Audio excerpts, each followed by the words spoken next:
Hello guys. तो आज हम बात करेंगे इंटीग्रेटेड सर्किट के बारे में, जिसे हम आईसी भी बोलते हैं। तो इस वीडियो में हम देखेंगे कि आईसी कब बनी, किसने बनाई और कैसे बनती है।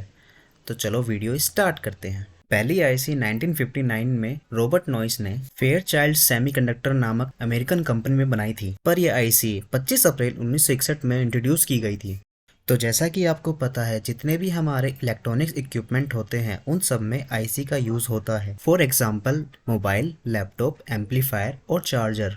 बहुत सारे इलेक्ट्रॉनिक सर्किट्स को अगर हम एक साथ मिलाकर एक छोटी चिप में डाल दें तो उसे हम आईसी बोल सकते हैं। एक सिंगल स्मॉल आईसी के अंदर बहुत सारे कंपोनेंट लगे रहते हैं, जैसे कि मॉसफेट, ट्रांजिस्टर, कैपेसिटर और रजिस्टर। और ये कंपोनेंट हजारों की तादाद में आईसी के अंदर लगे होते हैं। हम ये मान सकते हैं कि एक आईसी के अंदर लाखों करोड़ों कंपोनेंट लगे हो। तो चलिए अब बात कर लेते हैं कि आईसी कैसे बनती है और किस से बनती है।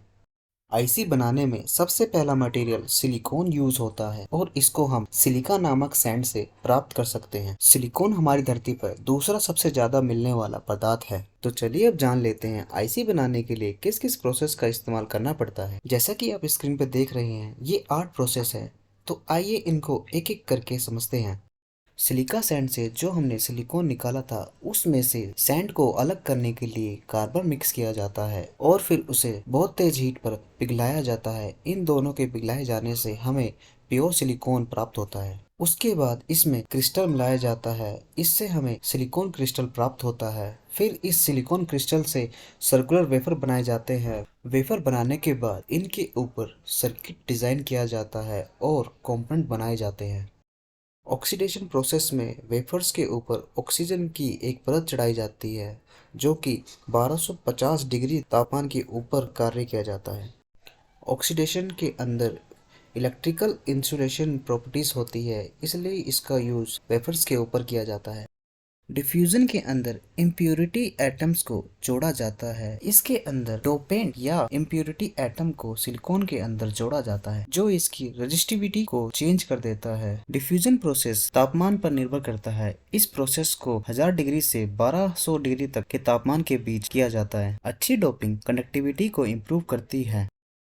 आयन इम्प्लांटेशन एलिमेंट्स से सॉलिड टारगेट तक आयोन्स को पहुंचाने का काम करती है। यह आयोन्स ठोस एलिमेंट की प्रॉपर्टीज को चेंज कर सकते हैं। इस प्रोसेस को लो टेम्परेचर और हाई एनर्जी पर किया जाता है।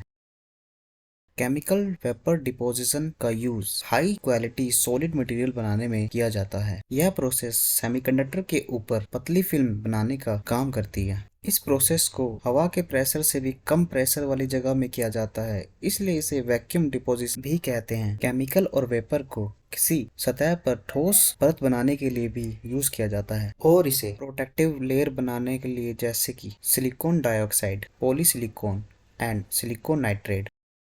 फोटोलिथोग्राफी को ऑप्टिकल लिथोग्राफी भी कहते हैं। सीवीडी की तरह इसको भी सिलिकॉन वेफर पर पतली फिल्म को पैटर्न करने के लिए किया जाता है। यह फैब्रिकेशन प्रोसेस के दौरान कुछ जगह को सेव करता है, जैसे deposition, ion implantation. Silicon wafer पर मास पैटर्न बनाने के लिए एक यूवी लाइट का प्रयोग करते हैं और फिल्म बनाने के लिए सबसे ज्यादा यूज यूवी लाइट ही होती है। इस प्रोसेस में सिलिकॉन वेफर के ऊपर फोटोरेसिस्ट लेयर बनाई जाती है। फिर फोटोलिथोग्राफी की मदद से एक मास पैटर्न बनाया जाता है। इससे वेफर के अनयूज साइड नरम हो जाते हैं, जिन्हें हटाया जा सकता है। मेटलाइजेशन प्रोसेस मेटेलिक और नॉन मेटेलिक सरफेस पर एक मेटल की परत चढ़ाने के लिए होता है। इस प्रोसेस में एल्युमिनियम, जिंक और सिल्वर का यूज किया जाता है। आईसी के अंदर कंपोनेंट यानी रजिस्टर, कैपेसिटर, ट्रांजिस्टर को इंटरकनेक्ट करने का काम करता है। मेटलाइजेशन परत को लगाने के लिए वेफर को एक चैम्बर में रखा जाता है, जो उसके सरफेस को कोट करता है और रिक्वायरमेंट के हिसाब से उस पर मेटल की परत चढ़ाता है। पैकेजिंग पैकेजिंग आईसी को बनाने की लास्ट स्टेज है। इसमें सिलिकॉन वेफर, या हम इसे चिप्स भी कह सकते हैं, इनके अंदर लगे सभी कंपोनेंट के काम को दोबारा जांचने के लिए यह किया जाता है। इसको करने के लिए ऑटोमेटिक मशीन का प्रयोग किया जाता है। फॉल्टी आईसी को अलग कर दिया जाता है और जबकि सही आईसी को पैकेजिंग के लिए आगे भेजा जाता है। जैसा कि आप लोग जानते हैं, आईसी बनने के बाद वो भी एक तरह का कंपोनेंट बन जाती है। तो पैकेजिंग के अंदर कभी कभी इस आईसी को सर्किट के ऊपर असेंबल करने का काम भी किया जाता है। आशा करता हूँ आपको वीडियो पसंद आई होगी।